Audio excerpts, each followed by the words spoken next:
তারিখ থেকে বরিশালে বিদ্যুৎ বিভাগ বৈদ্যুতিক পার্টিকে তারা প্রিপেড মিটার উদ্বোধন করছে।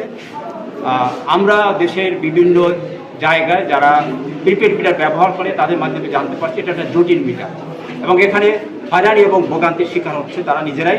তো ফলে আমরা এই বরিশালবাসী যাতে হয়রানির শিকার না হয়, যাতে ভোগান্তিতে না পড়ে, এই দাবিতে আমরা এই প্রিপেড মিটারটাকে বন্ধ করার দাবি জানিয়েছি এবং এই জন্য বিদ্যুৎ বিভাগ বরিশালের পুজো পাটিকর যে নির্বাহী প্রকৌশলী বিদ্যুৎ বিভাগ 1 তাদের কাছে একটা স্মারকলিপি দিচ্ছে। আমরা ওনাকে আহ্বান করছি যাতে ওরা এটাকে যথাযথ কর্তৃপক্ষের কাছে পৌঁছায় দেয় এবং এই যে প্রিপেড মিটার ভোগান্তির মিটার যাতে বরিশালে চালু না হয়।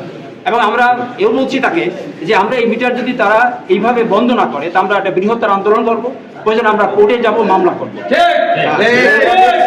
এবং এর সাথে মানুষ আমাকে অনেক জিজ্ঞাসা করছে, কিন্তু প্রতি মাসেই আমরা ডিমান্ড চার্জটা মানে দিতেছি এই অবস্থায়। ফলে এই যে বিদ্যুৎ